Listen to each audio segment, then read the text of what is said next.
Bonjour à tous. Nouveau départ de feu en Côte d'Or. Un incendie a touché un demi-hectare de feuillus hier soir à Fleuret-sur-Ouche, non loin de Dijon.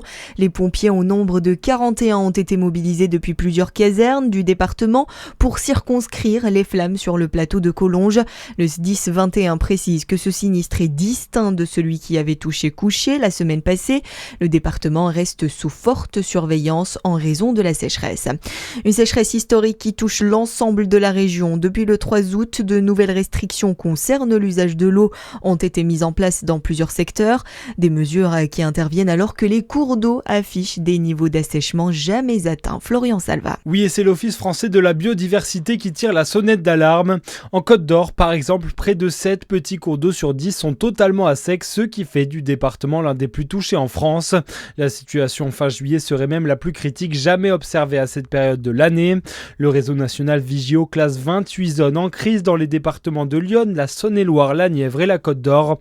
Si vous habitez dans un de ces secteurs, le principe est simple, tous les usages non essentiels de l'eau sont interdits afin de préserver l'eau potable. Cela comprend notamment l'arrosage des potagers, des pelouses et des voitures. Dans le Jura, la situation a également entraîné des difficultés d'approvisionnement. 2 communes ont ainsi été privées d'eau durant les nuits du 6 au 7 août dernier.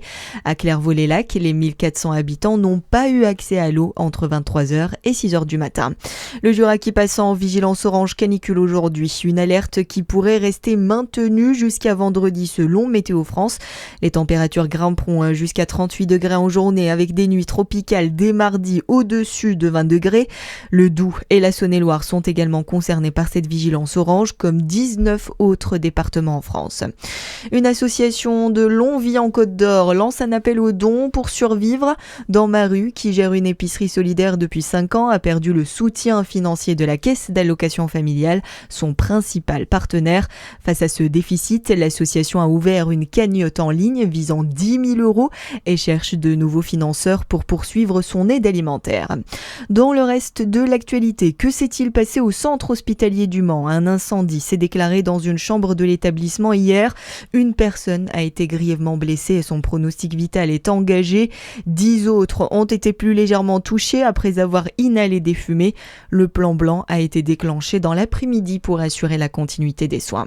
Le gouvernement veut continuer de faire des économies. Sébastien Lecornu annonce que l'objectif est de ramener les dépenses de communication de l'État à 700 millions d'euros de cette année contre 1 milliard d'euros en 2024.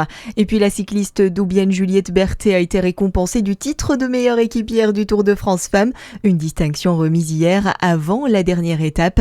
Victoire de Demi Vollering qui remporte sa 2e grande boucle. Bonne journée sur Fréquence Plus.